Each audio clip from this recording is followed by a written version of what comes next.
Good morning. Lunes ng umaga. Pinagluluto ko po ng pagkain ng aking mga aso.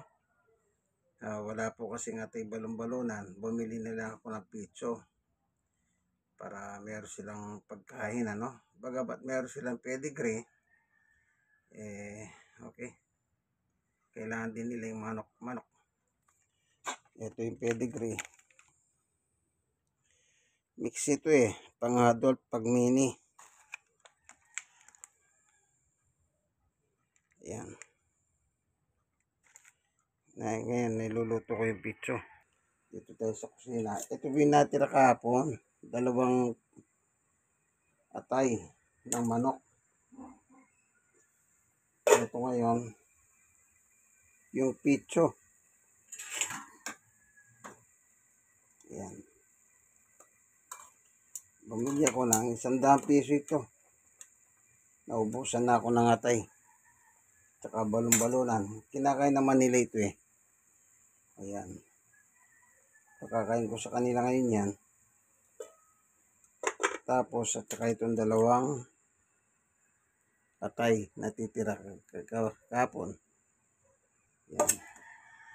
Ganyan ang pag-aalaga ng aso. Mahal nyo sila, lagaan nyo sila. Huwag nyo sila pakainin ng tira-tira. Po. Hindi dapat.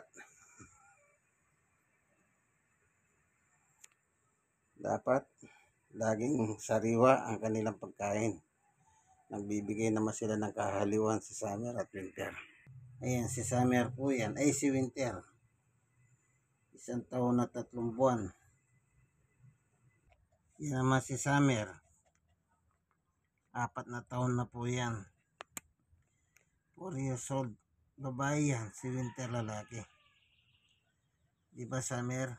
4 na taon ka na. Ayan. Ayan po ang kanilang pagkain. Maghapon yan.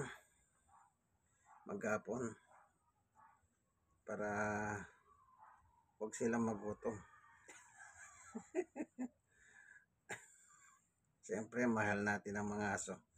Lahi po silang sityo nanganguso. Hindi sila pango. Yung pango, matapang yun, nangangagat yun. Pero itong mga nanganguso, hindi po mabait sila. Sige, hanggang dito na lamang po. Thank you for watching. Ganyan pong pag-ahalaga ng aso. Hindi ko sila pwede paliguan. Kasi na-vaccine sila nung isan. Anti-rabies. 5 days daw po ang binigay na plaso. Kaya ano ba ngayon? Miyerkules. Pwede na sa Miyerkules. Kaya dusa muna sila. Walang ligo-ligo. Di ba nga araw? Sabi ng nagtarak Sige, thank you for watching. God bless us all.